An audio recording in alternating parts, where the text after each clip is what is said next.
Assalamualaikum warahmatullahi wabarakatuh. Kembali lagi di channel Prima Podcast.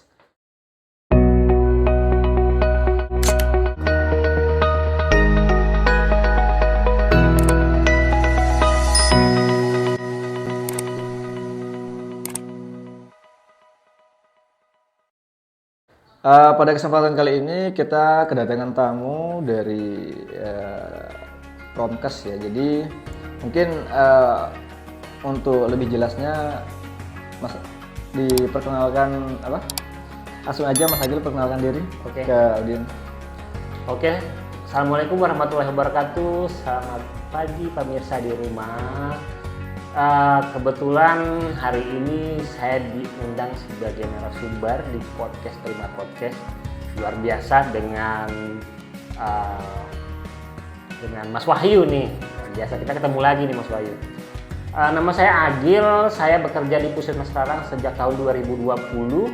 Saya dulu pernah kuliah loh Mas Wahyu, saya pernah kuliah dulu di Universitas Ahmad Dahlan tahun 2006. Nah, sekarang saya sudah berkeluarga dan saya sehari-hari di Trare, jadi nggak jauh dari puskesmas kita. Sehari-hari saya di puskesmas sebagai koordinator promosi kesehatan dan ilmu perilaku. Mungkin itu Mas Wahyu.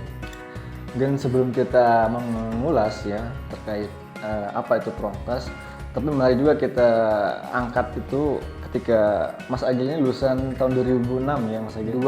Saya masuk kuliah 2006, lulusnya 2011. Jadi jangan mundur-mundurin dong Mas Ayu. Jangan mundurin. Jadi lumayan senior ya sebenarnya walaupun Enggak. memang dari face memang kelihatan agak muda ya. Agak muda.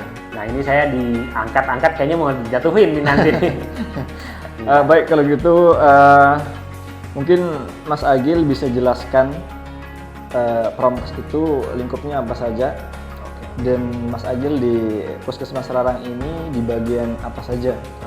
Nanti kalau misalkan ada yang perlu disampaikan nggak apa-apa disampaikan aja ke Bapak Ibu yang nonton Prima Podcast. Silahkan. Ya, saya berawal dari kuliah. Ketika saya kuliah dulu, saya mengambil sarjana kesehatan masyarakat. Dan itu memang bukan jurusannya promosi kesehatan. Saya dulu di manajemen rumah sakit.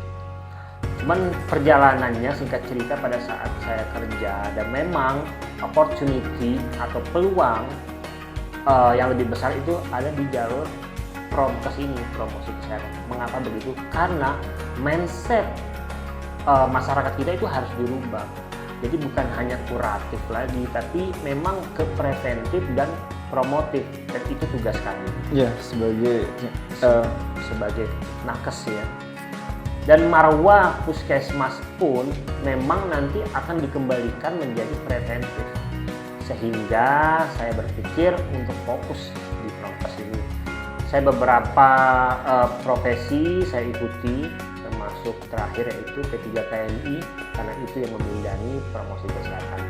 Sehingga berteman saya sehari-hari terkait dengan ya bisa dibilang penyuluh, memprovokasi untuk tetap selalu sehat. Di puskesmas sendiri fungsinya yaitu memberikan edukasi atau bisa dibilang humasnya puskesmas. Jadi semua program-program yang ada di puskesmas itu penting kita edukasi, kita promosikan ke masyarakat. Edukasi, terus memberikan informasi, komunikasi selalu kami jalin dengan 3 strategi. Mungkin sudah sering didengar terkait dengan advokasi, pemberdayaan, dan terkait dengan pemberdayaan, advokasi, dan bina suasana. Itu pun memiliki beberapa sasaran. Kalau misalnya advokasi kan kita ke pemegang kebijakan, pemberdayaan lebih ke masyarakat. Di puskesmas sendiri untuk pemberdayaan kita bekerja sama dengan UKBM yang ada seperti Posyandu. Posyandu termasuk UKBM dan itu yang akan terus kita bina. Mungkin ini posyandu ini perlu kita luruskan. Posyandu ini kan milik desa, tapi dari segi teknis karena yang dilakukan kan tentang kesehatan, jadi kita bina terkait dengan teknis di lapangan. Selain itu juga advokasi terus kita lakukan untuk menunjang beberapa program seperti ada program-program remaja, UKS, TB. Terus kedepannya kita akan terus berfokus pada memberikan informasi agar pencegahan atau preventif itu ya bisa dimaksimalkan. Salah satunya saya bersyukur sekali dengan media-media podcast ini kita bisa memberikan informasi ke masyarakat. Seperti itu mungkin Mas Wahyu. Baik, jadi cukup menarik ya, saya mendapat kesimpulan bahwa lebih baik mencegah daripada mengobati. Jadi memang di masyarakat kita tidak pernah yang ditahu hanya preventif saja, betul, tanpa pernah memperhatikan. Padahal untuk biaya ya Mas Wahyu, kalau untuk biaya itu jauh lebih murah kita tuh dalam mencegah daripada mengobati. Mas Wahyu kan sendiri di gigi ya. Mas Wahyu bayangkan berapa sekarang biaya untuk pengobatan gigi ini. Benar. Ya kan? Jadi jauh lebih murah kita mencegah. Benar. Sebagai contoh memang benar, kalau misalnya gigi itu dicegah misalnya ketika dia berlubang baru belum parah ya kalau bahasa awamnya, atau baru sampai lapisan email atau denten, itu masih bisa ditambah 1 kali kunjungan Mas Agil dan biayanya lebih murah. Tapi ketika dibiarkan, dan itu belum sakit Mas Agil, belum sakit, baru hanya ngilu ketika minum es seperti itu. Tapi kalau misalnya dibiarkan akhirnya jebol sampai lapisan ketiga, itu lapisan pulpa, itu sakit banget. Nah biasanya masyarakat berobat ketika dia udah jebol ya. Nah ketika dia jebol, dia nggak bisa 1 kali kunjungan. Jadi harus minimal paling cepat 3-4 kali baru bisa ditambal permanen, dan biayanya lebih mahal, kemudian waktunya juga lebih lama. Nah jadi hal-hal yang seperti itu yang perlu kita sampaikan ke masyarakat, termasuk di posyandu juga. Jadi seperti itu. Nah, saya setuju nih, ada pengalaman pribadi dari Mas Wahyu. Benar. Jadi memang biaya itu karena waktu juga tadi kan, waktu juga, jadi harus 3-4 kali. Saya setuju sekali. Kemudian Mas Agil kalau di puskesmas itu bekerja di lingkup apa saja? Apakah hanya di posyandu atau mungkin kalau misalnya di posyandu apa saja sih kerjaannya di sini? Oke. Tadi yang pertama mungkin di lingkup ya. Jadi memang di aturan kita memang sudah ada tugas, sudah ada tupoksi masing-masing terkait promosi kesehatan dari ilmu perilaku itu apa saja sih kegiatannya di masing-masing jenjang, mulai dari perencanaan, mulai dari kegiatan-kegiatan lainnya. Nah khusus di posyandu kita lebih teknis ke pembinaan karena kita merupakan mitra dari UKBM. Jadi tidak hanya posyandu sebenarnya. Jadi UKBM kita itu ada poskestren juga, ada posbindu. Nah itu kita terus melakukan kegiatan dalam bentuk pembinaan. Kader ini harus kita pastikan sebelum mereka melaksanakan tugasnya, apakah mereka memiliki kompetensi terkait dengan misalnya sistem 5 meja posyandu. Itu kita harus pastikan dulu karena itu harus berjalan dengan baik sehingga masyarakat yang datang ke posyandu itu bisa mendapatkan hasil yang maksimal. Karena kalau misalnya tidak melewati meja 1 atau meja 2 langsung di meja 3, itu justru tidak terdata. Tapi kalau melewati meja 1, meja 2, tidak meja 3, itu justru tidak tercapai lagi tujuannya untuk posyandu itu. Begitu juga di meja 5 dan seterusnya. Kalau misalkan kita temukan kejadian seperti itu, Mas Agil, apa langkah advokasi yang kita lakukan? Apakah kita melaporkan ke desa atau gimana? Misalkan 5 meja ini nggak terpenuhi misalnya Mas Agil, apakah langkah yang akan diambil? Oke. Yang seharusnya kita ketahui dulu bahwa 5 meja ini posyandu ini itu menjadi dasar dalam kita bekerja khususnya kader. Nah, fungsinya kita dalam melakukan pembinaan ya memastikan 5 meja ini itu berjalan dengan baik. Bila tidak terjadi, bila ada belum maksimal ya bahasanya kita ya. Misalnya mejanya hanya 3 misalnya. Betul. Nah, mungkin kalau mejanya 3 nggak masalah, cuman sistem 5 meja posyandunya itu harus berjalan. Jadi walaupun misalnya kita ketahui di posyandu itu mungkin sarana prasarananya masih belum maksimal, nggak masalah. Saya sampaikan kepada kader, jangan mengacu pada 5 meja ini, tapi jalankan sistem 5 meja ini walaupun prasarana belum mendukung.